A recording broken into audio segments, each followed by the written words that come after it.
Welcome to Estherpreneur, a podcast for entrepreneurs doing business and life God's way. Each week, we discuss biblical and practical tips to improve your mind, business, spirit, and finances. Listen along as I speak with special guests on how to thrive in all aspects of life. Hi, I'm Edna, a certified John Maxwell executive coach and trainer and founder of Favor and Wealth, where we help the good guys win. So tune in as we bring on the light.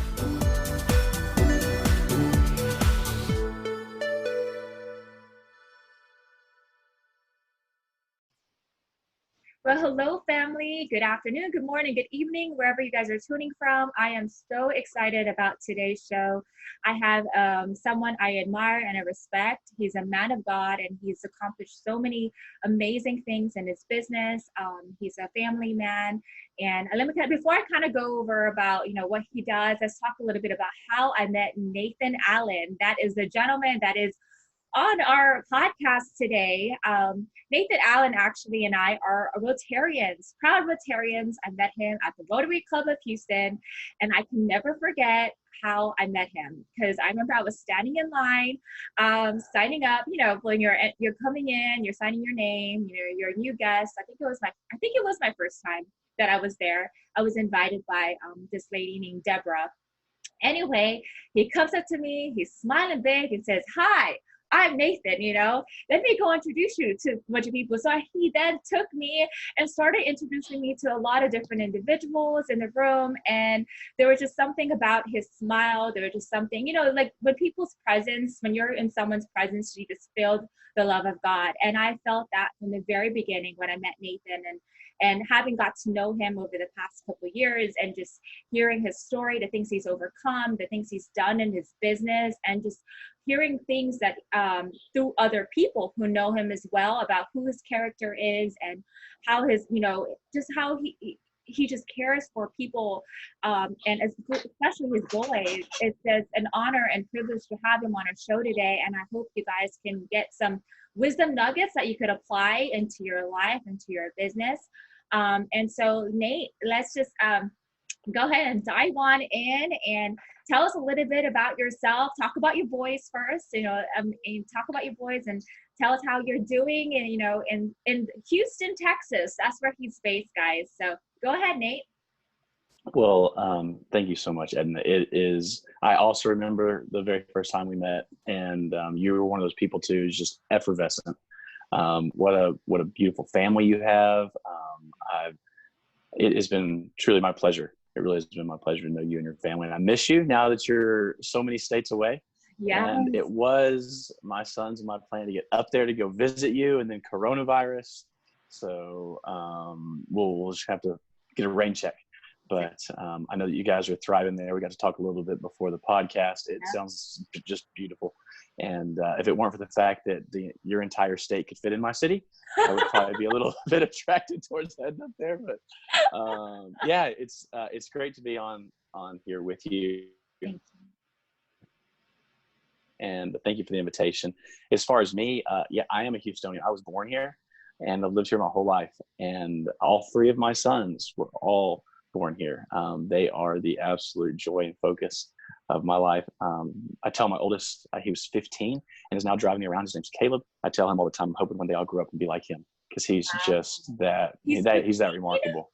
Wow. Can you believe it? Yeah, I know, right? Oh my gosh, I had no idea. Yeah, the nice thing is I have a driver now, so I don't carry my car keys anymore. He just, hey, we need to go somewhere, buddy. And he's happy to do it. So that's great. And then Toby, my middle, who's 12, he's going into junior high this year. Yeah. And then Spencer's my youngest, and he's 9. So all three of those guys are such remarkable young men. And I love how people say typically to me, "Oh, 3 boys, you have your hands full." And nothing could be further from the truth. They have their hands full. You know me, and they have a harder time dealing with me. They're such a joy. They keep the house immaculate, and they're such just joys. And Caleb came to work for Power Pack Swimming this summer. Wow. And it's been great. So it's been a good summer job for him. It's nice to keep the family business kind of family operating. And even Toby and Spencer, set up a snow cone stand and a cotton candy stand Wow. out by the entrance to our pool. And so entrepreneurship just kind of runs in the family. Everybody's, in fact, there've been a few days where the snack stand outside has made more money than me. So I think I've got to get a cut. We're gonna have to figure out how to rearrange love that. Oh my gosh. So did you encourage him to do that? They just like, hey, I want to do this, and you just kind of supported them? Yeah. Yeah. So the entrepreneurship in our family has just always kind of been there. I told Caleb when he was 9 that it was really up to him to buy half of his first car.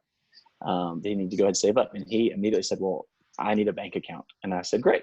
And so Caleb got his very first checking account and savings account when he was 9 years old. And he immediately went into money making. So one of my favorite stories about Caleb is very early on. So he had this brand new account and we were having a garage sale at the house. And I was heading over to the grocery store to get some change. And he said, Dad, while you're at the grocery store, can you get me a pack of waters? I'm like, what? He said, I was at I was with Mommy. I was at the store and, waters cost this much. Here's $5 and just bring me the change. It's just okay. He's 9. Okay. So I go and get waters. He puts them in the refrigerator, gets out an ice chest and he's doing stuff. This is crazy. Well, and he doesn't tell us anything. Like he's just in his head, just doing him. And you're doing you when we're busy trying to get this, garage sale up and running. Well, it's Houston and it's summer and it's hot. And as people would walk towards the garage, and the sale was actually inside of our garage, which was super hot. We had one fan going, but it was still just so hot. As people would walk up the driveway, Caleb said to them, hi, my name's Caleb. What's your name? That was of his own initiative, all on him. He get their name. And then they would go in and they'd walk around the garage and they'd come out sweating. And he'd say, it's really hot outside today, isn't it, Karen or Susan or John? It's really hot, isn't it? Yeah. And he said, would you like a cold bottle of water? And he sold over 75 to store to get more bottles of water for him. So that was kind of his very first business. And he has been putting money away. He bought a pressure washer. They own their own devices, the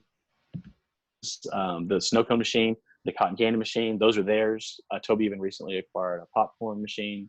So they're thinking of ways that they can, learning how to interact with adults and run businesses and things. So entrepreneurship is just kind of what we do. And they each of them have their own checking and savings accounts. They handle the direct deposits. They have check registers that they use to balance whenever they have statements that come in. And that's how we do it. And and I love that. I really believe in that saying, train up a child when they are young, right? And when he gets old, they will start from it. And that's like, to me, life probably that's the biggest thing. Now that I'm a mother, as for you guys who don't know me, I'm a new mom. And having a daughter just changed, and they always told me like it's gonna change you in a good way. I remember I was like freaking out a little bit, you were totally not a little bit, a lot. Let's speak the truth here. The number of times you said to me, "This is not according to plan. This is not according to plan." Man, take your plans and just go ahead. And I'm just saying, like, you would think that. For me, it just motivated me more to do what I'm doing and to love what I'm doing, because I'm ultimately building a legacy for my daughter, and my children. And I want her to see that, utilize your gifts and talents for God's glory, wherever it is. I always thought it had to be in ministry, but then I realized that God has called me to the marketplace, and that's where the Lord's favor has been upon my life. And, sometimes, as you're, going through your walk with God, sometimes you kind of like you want to separate the two, but then you're like, how do you separate the two if this is who I am? I'm a businesswoman.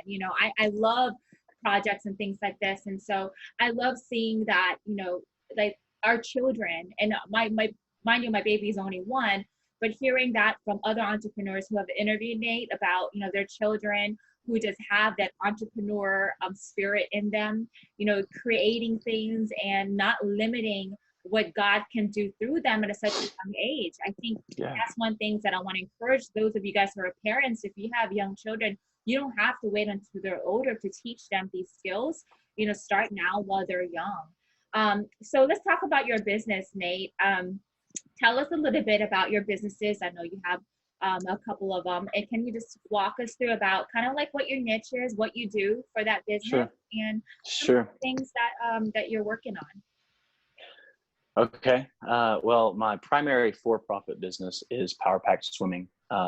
It's a swim school here in Houston, Texas. We teach all ages, from birth all the way up to senior citizens who want to Wow, I learn didn't know how senior to. citizens. Okay, wow. We do. Mhm. So a lot of them will come to us just because they want to play with their grandkids, or they want to have a non-impact way to exercise in the water. And that the water is honestly the best place to get exercise in. There's so much resistance. Every bodily movement requires more effort because of the resistance of the water. And so we teach senior citizens a lot how to get certain movements to achieve certain fitness goals and just staying active, or like I said, learn how to play with their kids. It's amazing to me how many people in Houston of all cities don't know how to swim as adults. We even teach the athletes who are working on triathlons. The Oh, swim wow. component is typically the one area they struggle with the most. So I love what you said a minute ago, just about your identity as a businesswoman. For me, I'm 41 years old, and this entire life of mine has been a discovery of, wait, how am I put together? Who am I? What are those things that I'm good at? And that's where I'm trying to take my kids now and thrust them out there to get them that exposure. Okay, how are you put together? There's that Right, old phrase: if you find something you love to do and a way to get paid for it, then you never have to go to work a day in your life. right. And uh, believe me, there's been no masterminded scheme on my part. It's just honestly been the grace of God that's taken me from one thing to the next, Mhm. that's landed me in this place. So the way I ended up at as a swim school owner, my minor in college was physical education, and I concentrated in swim. I taught my first swimming lesson back in the summer of 1995 at the YMCA, and this has just always been a tool, a revenue generating tool that I've kept in my back pocket. Whenever I needed to make a little extra money, Yeah. I can hang out my shingle. I am a Texas State certified teacher as well as administrator, and those people don't get paid a whole lot. And so whenever I used to teach school, I need to make some extra money during the Yeah. summers. I would just teach in backyards or whatever. And over time, my gift is not business, not by any stretch, but I'm a teacher.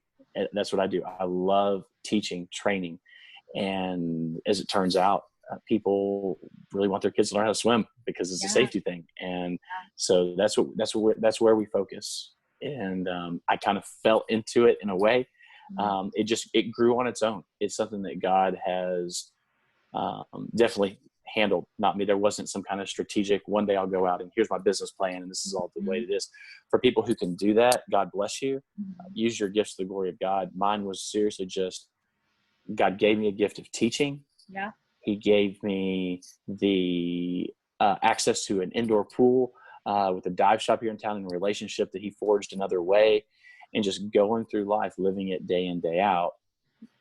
I arrive at a place where I've got a fantastic staff, and we get hundreds of families every year who come in and come through the doors of our school who are looking to get their kids taught how to swim, and we're getting athletes. We've had incredible stories of triathletes who Mhm. couldn't swim, and now all of a sudden, they're competing at great levels, and the stories are wonderful, and it's a joy. It's a joy Yeah. to take the gifts that God's given you and to use those. One of the phrases I keep in mind a lot is Eric Little's. I think his name was Eric Little. He was the runner from Chariots of Fire. Mm. If that's not his first name, tell me. I know his last name's Little. But he used to say, his quote was, "When I run, I feel, I feel the pleasure of God." Mm. And I think you're the same way. I've seen you in business, and you can see taking the way that God puts you together and then living that out. There's just nothing better. So that's my for-profit. And How then long have you been in business for your for-profit? It's 10 years, correct? Power Pack Swimming has existed for 10. Okay. That's right. We've been in our indoor facility we're now working on our third year. right now. Okay. The first 7 were backyards, driving around, mostly summer. Mm-hmm. And I've been teaching for 25 years, Wow. which is totally crazy. That should not be a number that exists, but it does. So, and I'm old. Wow. I mean, Yeah. And did you ever, then, let me ask you something. Did you ever sure. think that you would be where you are now, like at that time? No, I was just no, no, curious. I was no, like, did you no. have this No, epiphany? it was so funny too, because I don't know if you remember this, but one of your very first questions to me, we were just getting to know each other. You're like, Yeah. yeah, what's your 5-year plan? Where are you going to be? What are you going to be doing? It's like, 5-year, I don't know. I mean, I, I wake up in the morning, I check my pulse. Okay, here we go. All right, what are we doing today, Lord? That really, it sounds probably reckless and scary to some, but it's the way that I've lived. And let me say, if there's one thing that I've learned, the most important thing is conviction, making sure that you're living the way that you believe God has Yeah, influenced you to live. So in so good. thinking through this podcast and us getting time together, when I was a little kid, there was a Sunday school lesson they taught about how David was told not to count his armies. Mm. He's told not to count his armies. And I remember where I was in the church. I grew up in the church, and Yeah. I've always been around this. On my wall somewhere, there's my Masters of Divinity. Okay, I've been around this a lot. Yeah. I remember this one story that with all the sermons, all the Sunday school lessons, I remember this one, and I remember thinking, what's wrong with counting? Like, it didn't make sense. Don't count your armies. And I've never been a shy person. Yeah. Okay, but this is one of the very first times I can remember. I was like little, like Uh-huh. no older than 5. And I raised my hand and said, what's wrong with counting? And the teacher said, well, the fear was that David would begin putting his hope in his army, that the defense for Israel, that he is the king, he would find his confidence in his armies, Yeah. not in the God who he served. Yeah. And here's the thing. This is me. Okay.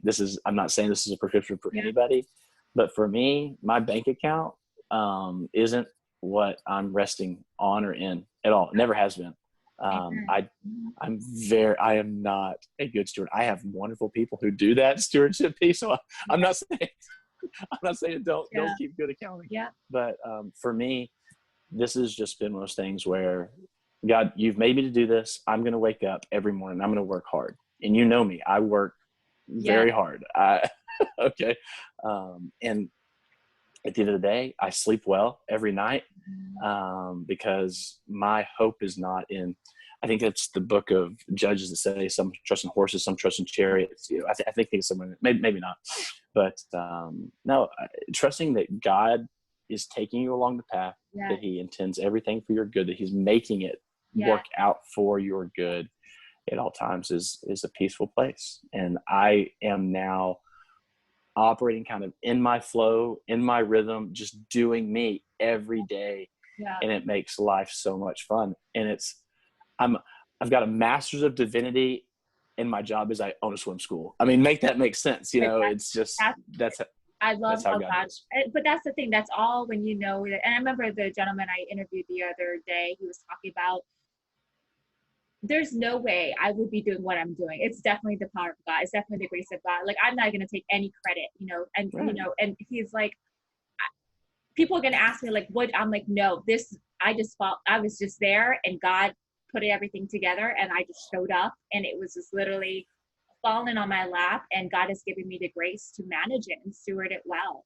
And so I love that. I love that his ways are so different from man's ways. And I think we have to embrace that. Like, I remember, Nate, for me, like when I started my business, I remember God told me, like, I was excited, like, meaning I quit my corporate job. I was ready to, start. And the Lord told me, I want you to sit at my feet for 4 months. Don't look for clients. I'm going to bring them to you.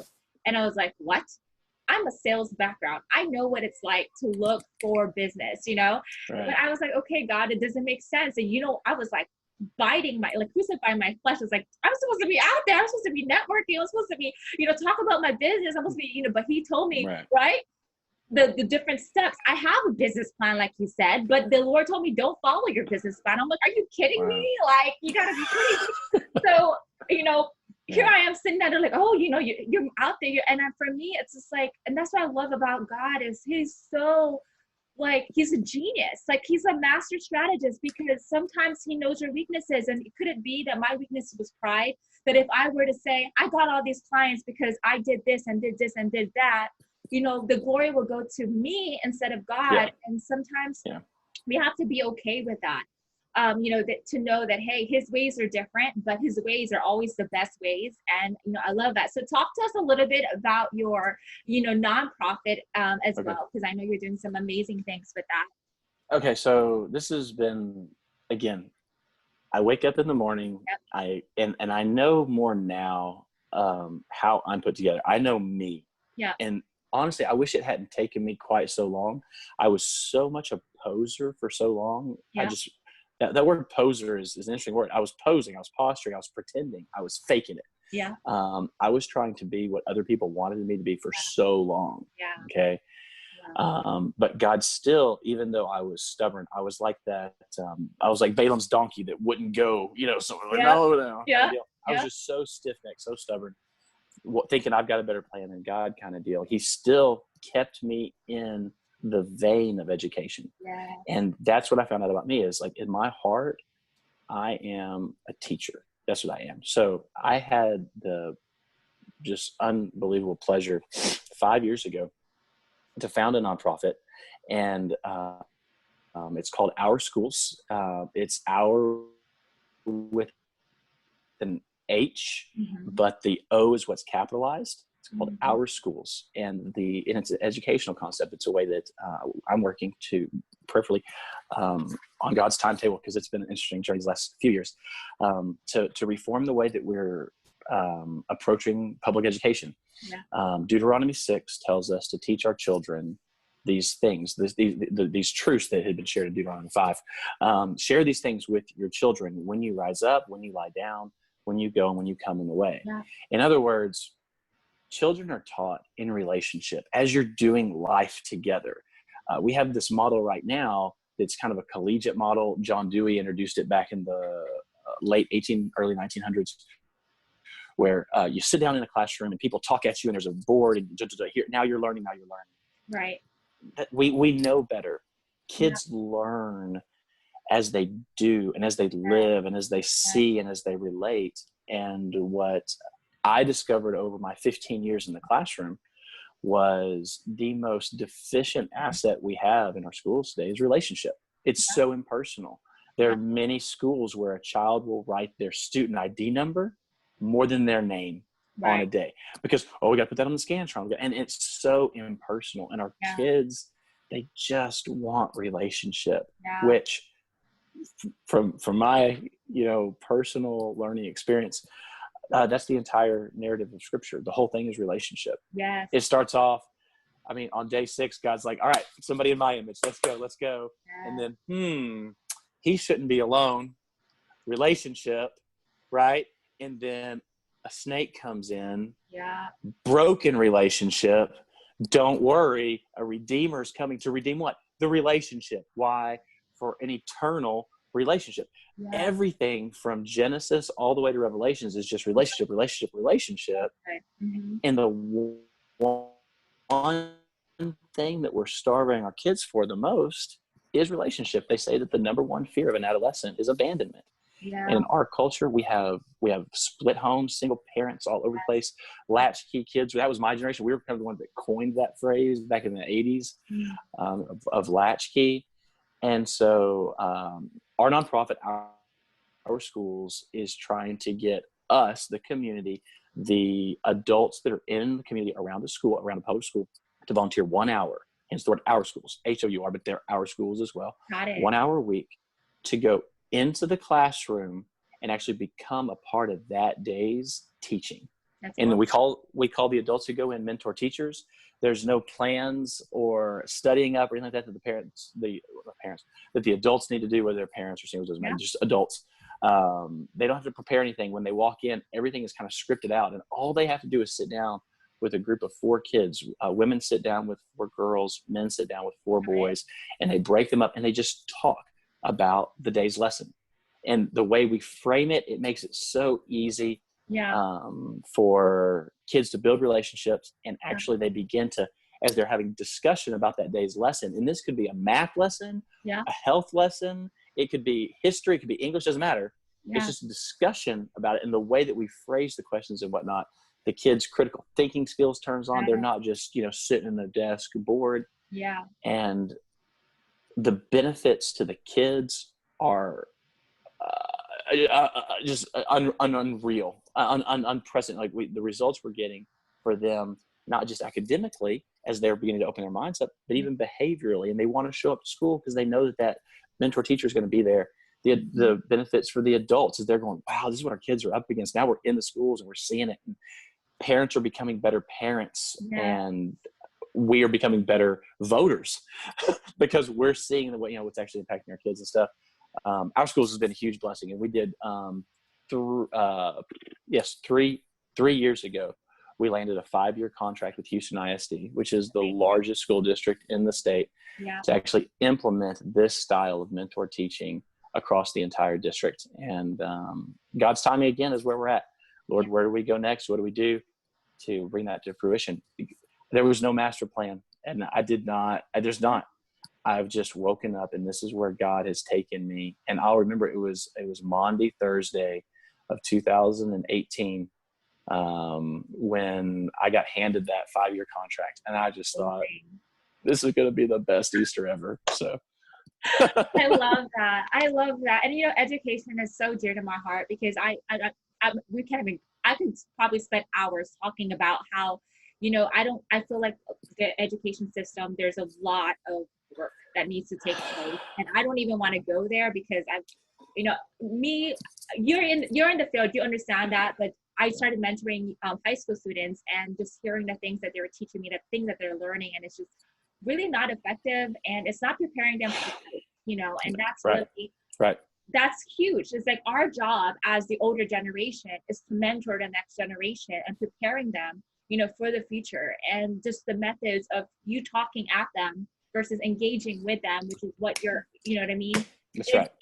And I myself, being the recipient of that, like I see a lot of the mistakes that I made because I didn't know any better, because no one showed me better, because all I knew was what my parents taught me, and their knowledge is very limited on their experience. So this talks about like a generational effect. And again, Nate and I probably could talk about this for forever, but that's not what the point of this podcast is. So maybe another stay on time. target. Stay on target. Yeah. Maybe another time. But I love that, and I know I'm just if you guys you're interested in learning more, hit him up later on. I'll be providing information. So tell us a little bit about your why. Why do you do what you do? All right. So this is interesting. I spoke with a man recently who he had a very interesting view on Christianity. Yeah. My view of Christianity is, well, I guess it was formed in between my first and second year of seminary. For me, I'm not just trying to live some biblical principles while doing me. Yeah. Okay. This individual is a very educated person, PhD, in fact, who's like, yeah, I consider myself a Christian. And I was like, okay, that's great. And then he just began talking about a very debauched lifestyle. I was like, well, that's okay. All right. Good for you, buddy, if that's what you want to call yourself. But it didn't seem like we're going to go back to that word we used earlier, relationship. Yeah. For me, the Christian life is a relationship. That's what it is. It is me waking up in the morning and knowing that God is there with me, that he is for me, that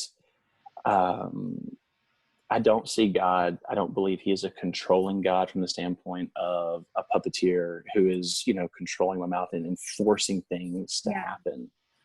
I believe that he's a sovereign God, and he's put certain principles into place, and he's told us about them in his word, and he wants good for us. And the best we can find for us is following his word and his way. Yeah. So, my second year of seminary, and that's kind of shameful that I grew up in church, but really it took me, until that long to begin thinking, wait a minute, this has just become a routine. I'm Yeah. going through the motions. So good. I talk a good game. And I had prayed a prayer of salvation. I had been baptized. I had led Bible studies and things like that. That's not the point.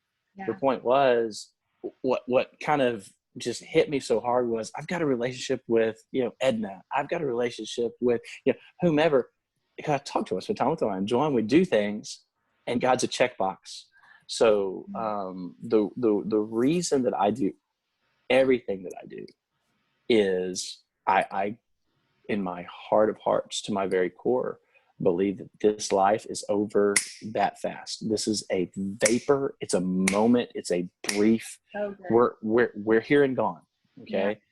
The only thing that we get to take with us from this life is people.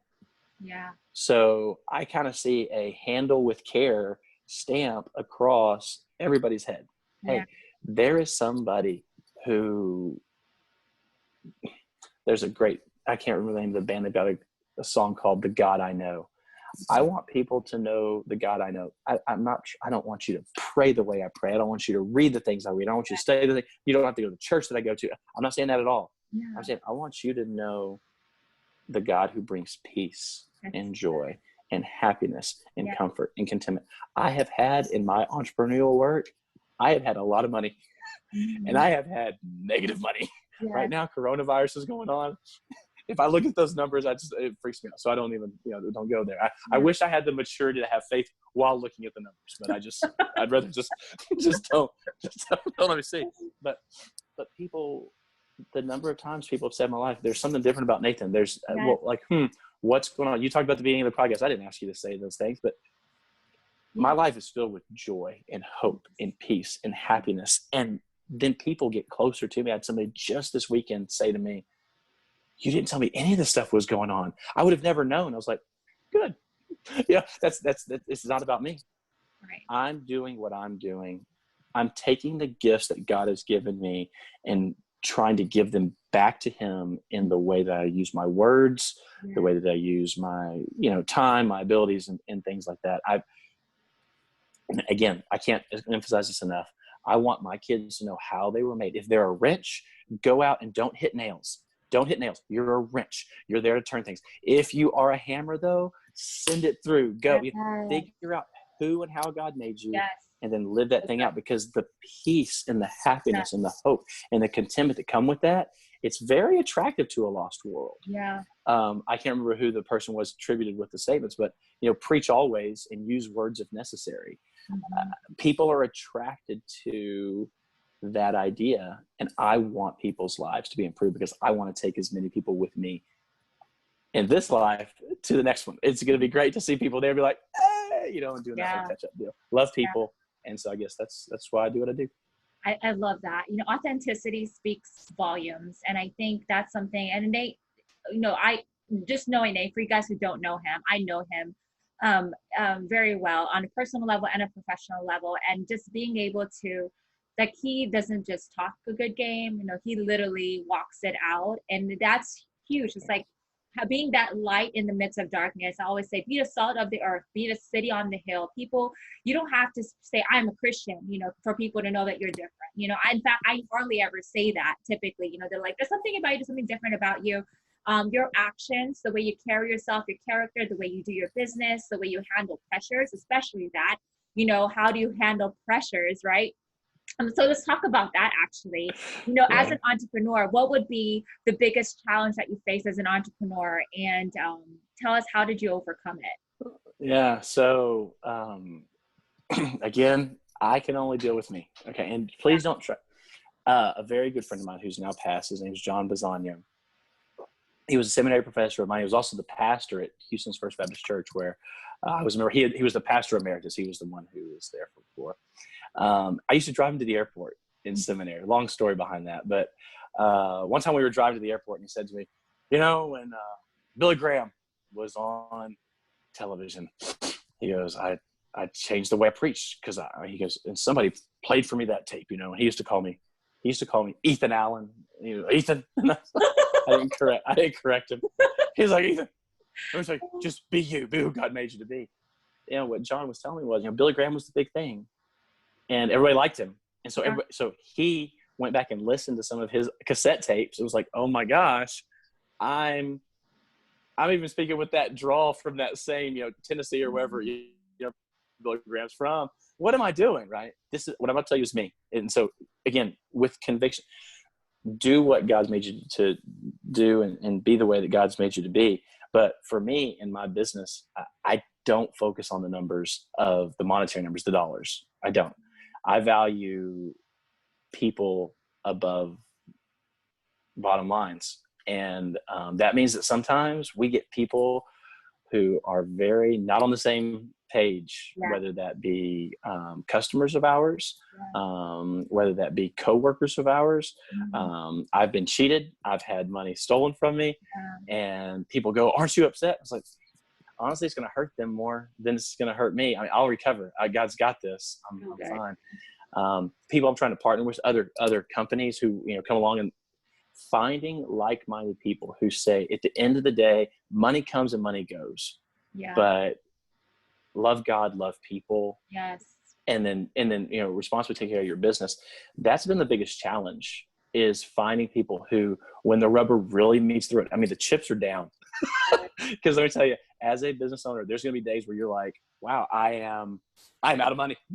Lord, I got nothing. There's nobody at the door knocking. What kind of deal. And I love what I think Sarah Young is the author of the Jesus Calling devotional. I'm on my third trip through that one. I don't agree with everything that she says theologically, but guess what? I don't agree with it what anyone in the world says completely theologically. It's not that way.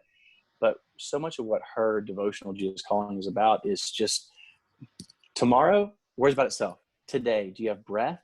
Yeah. Okay, cool. Are you 6 feet above or 6 feet under? Okay, you're 6 feet above. Awesome. Okay. Then in this moment right now, just walk with him, just be with him, just trust him and do the next thing. It's when we get anxiety and worry.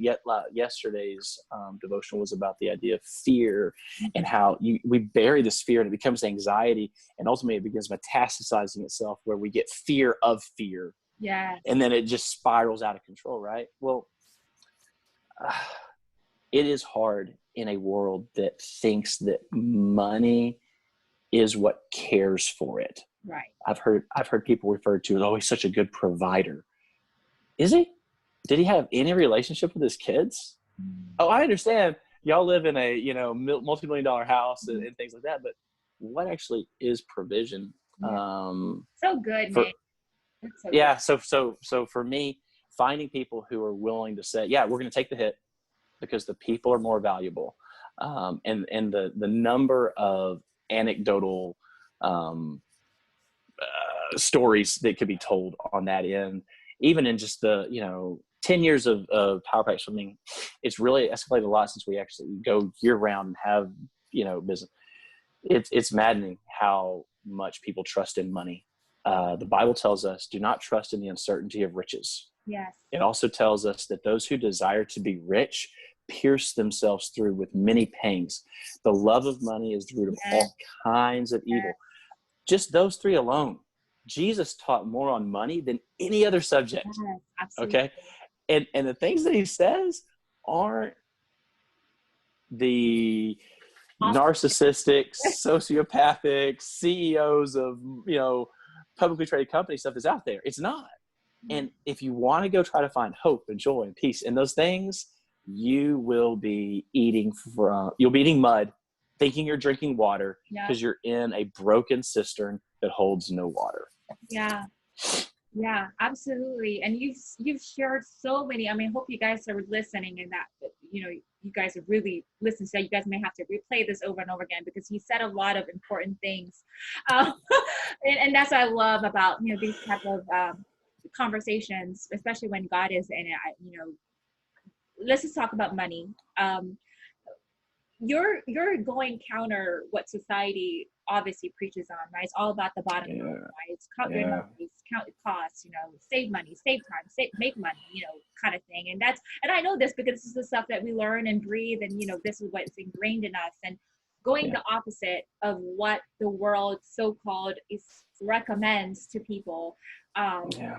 is a kind of a shock to a lot of people. And you're right, it is a challenge to find people who are like-minded, who will, yeah, there are some out there, but Sure. there are very few in between. You know what I mean? They're like, what's that word? A dime a dozen. How do you say it? A dime a dozen. A Yeah. dime a Yeah. dozen. Right. So anyway, my point is Yeah. like having that type of mindset. When you guys find that type of individual, connect with them, because especially if you guys are what I call kingdom entrepreneurs, right? Meaning you're using kingdom principles or biblical principles and the way God does things in your business. I can tell you this, having interact with so many businessmen, and I'm sure Nate, like it's very hard to find those type of individuals who think like that and do like that. That's why, I latch on to people like Nate, because I love that you need that support group, because we're not meant that community. That's the word. Sorry. Thank you, Lord. Community. You need that type of community that's gonna help encourage you to stay on that narrow path.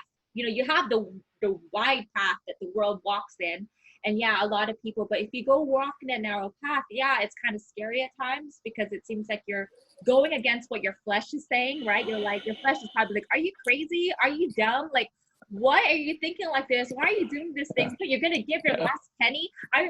Nate, I can never forget this. I remember, I went through bankruptcy, and I'm not going to go into that story, but the whole point is, I remember one time I was driving around. There's a lady with her sign, and I literally had like what, $5 to my name, and I had $5, like, and the Lord told me to give that to this lady. Yeah. And Yeah. you know what I mean? And it's like counter Yeah. to your flesh is like, no, why are you going to give your $5? You need money to eat, You have nothing. Yeah. And the worst part was I opened the window, and then she looked at me like, cheap, and she started yelling at me like the worst thing. And I'm like, here I am trying to do the right thing, and this person is calling me, and they start cussing me out. I kid you not, cussing me out. You don't have any more than that? Come on, that's all you got. Yeah. But well, my point is, it's counter what the world says, and that's huge. I truly, truly, truly believe that he owns the cattle on 1,000 hills. Yes. All of the money is his. The economy is. He will give to those he wishes to give to, and he will take from those he desires to take from. One of the scariest passages in Scripture, one of them, is the one where the guy builds all the barns. And he says, now I've got it. I've made my money. And God says, you fool, tonight your soul's going to be required of you. You worked and you labored, right? And you fool. It's been so much in my life. Now I'm getting to see it replicated in the lives of my kids, where they are so generous.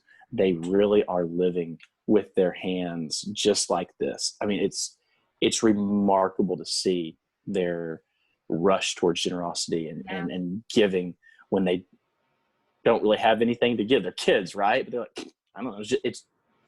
I love hearing my kids say, it's just money. Like, it's just money. That's cool. Right? That's so good. That's me. I love that. I love that. So let's kind of talk a little bit about an example of how you incorporate, and I know, and when I say incorporate biblical principle, obviously it's not just incorporating it. Obviously your life shows that biblical principle. Can you give, make it plain, maybe give us a prime example of how you incorporate biblical principles into your business for those entrepreneurs who are listening? Sure. So we were talking about the money thing. I don't believe Scripture tells us that we should ever value money or ever trust money. Yeah. And so the people who handle the financial side of things, they're just supposed to call me if things get really bad. In the meantime, just tell me what to do. Do not trust the money piece is a big part. In our swim school, probably the one thing that we do from a biblical standpoint more than anything else is children, obey your parents. Right? In the Lord. This is right. It's the first commandment that gets a promise that your days will be long on the earth. We want our children to come in to obey. And that word has almost become a byword. It's almost become a nasty word. So much so that my staff told me, I don't know, probably a month ago, that our rule number 3, we have 4 rules for swimming. Okay. Rule number 3, we hold up a hand just like this. And we say the words obey. Okay. Oh, That's that's it. awesome. Okay. Yeah. If coach says it, you just do it. 3 words. Okay. Just do it. You obey. Okay. That's what you do. Okay. And we're trying to condition them to, when we say jump, or when we say lay on your back, or when we say blow bubbles, you say, okay. And you do it. We just want that conditioning Yeah. to literally to save the souls of the kids. Yeah. So many of our children in these single parent homes, in these, I mean, we're seeing families run now by children. It's a very unsettling thing for kids. So one of the biblical principles we have is, when you're here, you are not in charge. You are not number one. You and you want that. You actually do want adults knowing what they're doing, taking care of you, leading you on safety paths, because we're talking about the water here. The water has rules. If you shape your body like this and you tuck your head like that, you're going under. And no matter how hard you try to breathe, you don't have gills. So the sooner you realize the water's indiscriminate. It doesn't care how cute you are. It doesn't care how much you fuss. In fact, the more you fuss, the more air leaves your body, the more you sink. Okay, so let's just go ahead. Let's get that out of here. Yeah. We really, really do have parenting off the rails. We talked about that a little bit earlier. We really have schools off the rails. We don't know how to teach, train, grow kids. Yeah. And if there's one thing that our swim school is focused on above all, and sometimes it makes parents angry, and sometimes parents leave. Sometimes parents take their kids out of school. Well, my daughter, it happened just this week where a parent took she took her son out of the school because he wasn't getting what he wanted. And I just thought, that's such a tragedy. Yeah. Such a tragedy that now your son, because you want to give him what he wants, is now unsafe around the water. If he's in the friend's backyard and falls into that pool. Yeah. Rich Mullins wrote the song, and he says in the lyrics for the song was, "I'd rather fight you for something I don't really want than take what you've given that I need." Say that again. It's Rich Mullins. It's not mine. He said, the song is "Hold Me, Jesus." Mm-hmm. It's by Rich Mullins. I listen to it all the time. And the line is, I would rather, just talking about the sinfulness of our hearts, right? Yeah. I would rather fight God. I'd rather fight you for something that I don't really want than take what you've given that I need. Yeah. And so we've got kids in there who are like, I don't want to do this. Okay. I understand you don't want it. But the problem is, if you do it your way, you'll die. We don't tell kids you'll die. Okay, we're okay, it's nothing like that. But we do offer a safe environment for them to, okay, try it your way. Yeah. I'm the teacher. I know how to do this. I'm offering you a path. Yeah. If you want to choose your own way, you're going to cough. You're going to take water in. Right. You're not going to drown. We're here. You're safe. We have a deck guard. The instructor's right there with you. But we'll let you experiment with it until you decide, maybe my way's not the best. Mm-hmm. Aha! That's probably the most biblical thing that you can do at all, as Christ is giving us a way, saying, this is the way to walk in it. Now walk in it, right? Yeah. And we're going, no, God, I don't want that. And he's like, okay, fine. Do it your way. Mm-hmm. How's that? The famous Dr. Philism. How's that working for you? You know? Exactly. Don't even get me started. No, but it's oh my gosh, Nate. I was gonna say there's some spiritual truth to what you're saying, and you just went in it, and that's when you know God is speaking through you. Is you're right. Like sometimes we think our ways are so much better, and we have someone who's a teacher, who's our coach, who's telling us, hey, I know things that you can't see. I've seen this time and time again. I know your weaknesses. I know how to do this. Trust my process. And we as believers, we tend to think that we know better than God sometimes, which is not a smart idea. But it's a loser's. Yeah, that's a loser's wager. Okay. Like why would you do that? And then mind you, and not to say I've been down that road where I've done my way, and you're right. The consequences were hard, but you live and you learn, and hopefully the next time you understand, okay, if God tells you to do something, you just do it. Can you tell us, go ahead? Real quick, I find a lot of parents, their number one fear is their kid crying. Oh. They don't want their kid to be upset. Oh, she's Yeah, yeah, upset. And I have to look at these parents very sternly and say, I know, but trust me, you want this, okay? Like, I get it. They're not yeah, happy right now. I get yeah, it, okay? yeah, Water, not cool. It's up the nose. Who does? yeah, But yeah, you yeah, stick with it. Come on, moms. And that's where we actually don't have to do a lot of marketing, yeah, because the word of mouth of those parents who yeah, say, you know what, Nathan's right. I took my kid over there. My kid was in this other swim school. They were there for months and months. All they did was yeah. make them happy. And they splashed around in the water. They didn't learn anything. My kid was over at Power Pack Swimming for just a month, 4 lessons or 8, depending on what they were doing, 1 or 2 days a week, kind of deal. And they're safe now in the water. It Yeah, wasn't easy. They screamed, they yep, cried, they got upset, kind of deal. yeah, But they're going to live, right? yep, They're going to live. yep, That's life. yep. And that, again, there's so much spiritual truth to what you're saying, but we're gonna go ahead and move on to the next thing here. Is can you tell us a little bit about, what is the one thing that you did that you felt changed the growth trajectory of your business? What was the one thing that really took And a okay, keep your sure. Yeah. No, yeah, I know exactly what it was. yeah, I grew up with the mentality of, if it is to be, it is up to me. Or another way of saying was, if you want something done right, do it yourself. right, I was the only one, right? And we had one employee when I was living like that, right? I yeah, mean, there was yeah, there was one guy, and it was washing the dishes, and it yep, was balancing the books, and it was doing the yep, marketing, so because good, yep, right. It's something that I haven't mastered by any stretch, because I spent, close to 40 years doing life that way. But I think delegation, yeah, trusting people, yeah, bringing people around. And I'm not going to say I'm the worst, but I'm the worst. Okay. Like, I'm so bad at delegating, uh-huh, but bring other people on to say, okay, here's your nugget. So it's a learning process for me. If you have any books, if any of your readers have any books on how to delegate, yeah, any conferences, any seminars, any yeah, YouTube videos or whatever, I'm trying to suck in as much information as I can about how to do it responsibly. yeah, I initially was thinking delegation was, here, this is yours. See you later.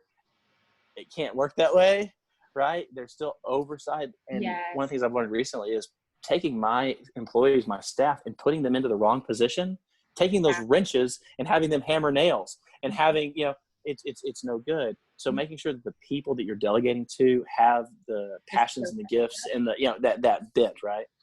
yeah, The one thing that has moved our company forward more than anything has been bringing on more people and trusting things to them, yeah, and then overseeing that when you delegate. That's an important thing. But how to do that without micromanaging and having a communication, really having a heart to let the people know, I want this for you. I want your best. I want your life. So, yeah, and that opens people up to having a little bit of oversight. It's a weird world, man. The mindset of our current workforce is unique, but I would say that once I stopped trying to be everything, we kind of started getting somewhere.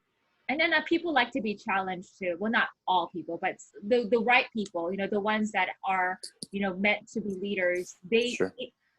And like for me, I love the fact that when someone gave me a task and they didn't give me really any set of rules, like, hey, this is what needs to get done, figure it out, and Yeah. then my creative juice is like, well, this is and this and this. And I would go to my boss and be like, okay, how about this and this? And so, Yeah. and not all Sure. bosses are like that. Some bosses, like, they want to tell everything to them to do certain steps, but having Right. that, allowing them to be creative and utilize the skill set, natural abilities that they have actually will challenge them to even be better and more productive in their work. And that's how you know that you've got the right person in the right place, right? Yeah. Some people want, like, give me every one of the steps, every one of the details, because they're not comfortable in Yeah. that area. That's a really good sign Yeah. for, okay, you'll follow instructions. I appreciate that one, but let me think through, as the owner, as the manager, where might be a better place for you where you can feel like there's a more natural flow to it. But yeah, That's so good. huge. Utilizing your skill set. That's like part of my thing is like know your people first. Know yourself, then know your people, then know your numbers. And that's like my Oh, that's good. I like know that. yourself, and then know your people, their skill set, and then know your numbers. People, like what you said, everything you've been talking about is like how my business as far as how we incorporate biblical principles, and that's all scriptural. So tell us a little bit about, if people are interested in connecting with you, how can they get a hold of you? Um, and go from there. And then at the end, we're going to go ahead and pray for our listeners and whatever comes to your heart. So go ahead. Sure. The easiest way to get a hold of me is email, and it's my first name, Nathan. That's Nathan, and it's at allenmen.com. That's my last name, Allen, Allen, and men, men.com. My sons and I all have the same structure. We have a website, and we're all our emails are that way. So and Nathan, don't worry, at guys, I'm going to put it at the bottom right here. Yeah, I've always wanted to do that. You know, I'm going to put at least you know how. Okay, I gotta hire other people for that, man. Like, I don't know. Social media and all these links and stuff. A website. I used to be smart about this stuff. So let's go ahead and pray, Nathan, for the listeners. Whatever God puts in your heart, and then we'll end our podcast show. So go ahead. All right, thanks. I'll gladly. Thank you, Edna. It's not a phrase we use a lot these days, Lord, but that's who you are. You're our Lord. Yes. You're in charge. You're a master. Another word we don't like using a lot these days is slave, but boy, we sure are glad to be your slaves. Yes. You've told us we're either a slave to sin or a slave to you. And I definitely don't like the retirement plan with sin. So, God Almighty, Lord of heaven and earth, we in this time together, acknowledging that anything in this life that we do that's building our own personal kingdoms, we're just sandcastles to be swept away. And if there's anything that I'm praying that this podcast does, is that the entrepreneurs that are listening start thinking about building your kingdom. Yes. Not our little kingdoms. Yes. They're just going to be swept away. Yes. Your word says you have your reward. If we're looking to get paid off in this life, God, then we're cashing in our chips too early. I don't want to know. Yes.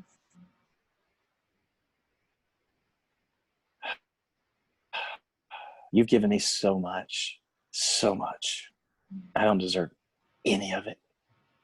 And I'm praying that I'm storing it all up for a time of eternity with you.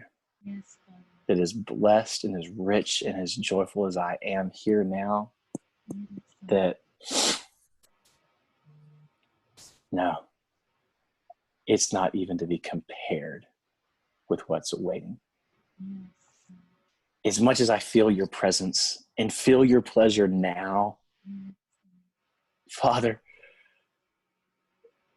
we're going to be so much closer, aren't we?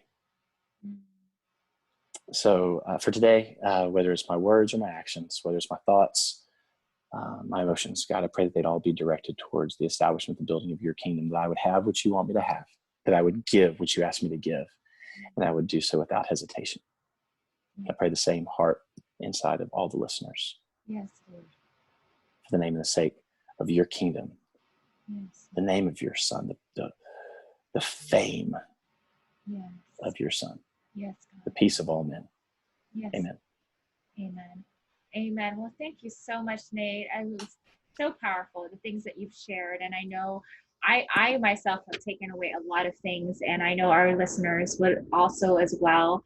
I look forward to sharing your story with our listeners, and you guys subscribe if you haven't yet, but truly, guys, this is what this podcast is about just seeing God work through your life, business or whatever its facet may be, because it's our time to shine. I really believe that this is a time where the Lord's name needs to be magnified in the midst of everything that's going on, in best time, everything that's going on. Whatever, the world is looking for solutions, and the solution is Him. Period. And it's That's the main thing. And so thank you all for tuning in. God bless you guys. I look forward to seeing your comments. And if you guys are interested in, again, connecting with Nathan, I'll be sharing his contact information. And we'll be praying for one another, because that's what we need to do, is remember that we're supposed to build up the body of Christ, build the body of Christ. And Amen. that's also encouraging each other and praying for one another, because at the end of the day, the person who's in charge is Jesus. We're all just members of his, body. And, we have to do our part. And let's just keep shining, guys. Thank you for tuning in. God bless you all. And we'll talk soon. Take care. Bye.